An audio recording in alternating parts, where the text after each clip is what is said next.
Good morning. We're coming to you live from Stratford High School. Today we will hand it over to Lexi Villarreal covering an individual rights court case. Lexi, take it away. Thank you, Sarah. Now, we have all heard of individual rights Supreme Court cases, but this one is like no other. Malloy v. Hogan was a case where Malloy got arrested and served 90 days and got released within 2 years of probation. A year into the probation, the court asked him to testify in another case. He chose not to testify, for he had the right to remain silent to avoid self-incrimination. But they held him until he was willing to testify. The state court said that they didn't have the same rights in the state court, but it was taken to Supreme Court in Connecticut on June 18, 1964. It was ruled that his civil liberty shall be upheld in the state court as well.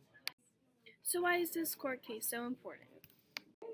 Great question, because this decision overturned prior cases and said the Fifth Amendment applies to state courts. Very interesting. Thank you for the update, Lexi. Sarah, what can you tell us about what happened in the events in Boerne, Texas? In July of 1997, in Boerne, Texas, a case was taken to Supreme Court. Bishop Flores wanted to expand his church due to a growing congregation and got denied the permits because the city of Boerne had passed city ordinances about historical sites and limiting construction on them. Flores argued that it infringed on his parishioners' freedom of religion.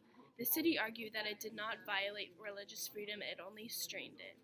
It was ruled in favor of the city, overturning 2 previous court cases. Interesting. Thank you for the update, Sarah.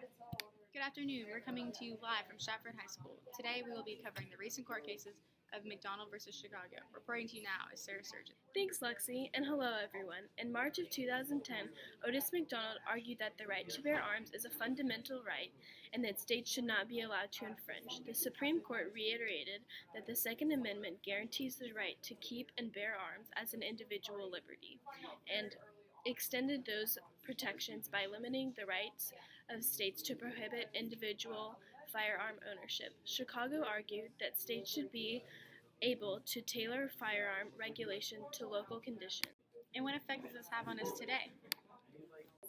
Well, the outcome of this case will affect the ability of states to regulate the possession of handguns in their jurisdiction and could have far-reaching effects on long-held ideas of federalism. That's very interesting. Thank you for the update. Good morning. We're coming to you live from Stratford High School. Today we will be covering a court case. Good morning. We're coming to you live from Stratford High School. Today we will be covering the court case of Schenck v.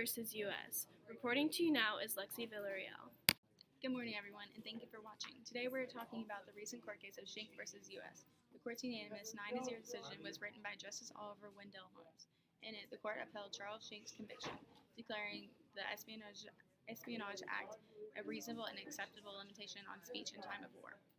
Schenck believed that the Espionage Act was unconstitutional. Schenck and the Socialist Party were persecuted for opposing what they felt was an immoral war.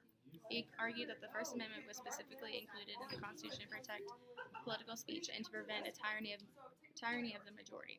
The First Amendment protections would be meaningless if Congress could choose where and when the citizens' rights may be diminished. He emphasized his opinion by mailing thousands of pamphlets to men who had been drafted in the armed forces. These pamphlets said that the government had no right to send American citizens to other countries to kill people. The court maintained that Schenck had fully intended to undermine the draft because his flyers were designed to have precisely that effect. So why is this case so important? This particular case is crucial because it stands as the first significant exploration of the First Amendment's free speech provisions by the Supreme Court. Its clarifications on the meaning of free speech have been modified, rewritten, and extended over the years.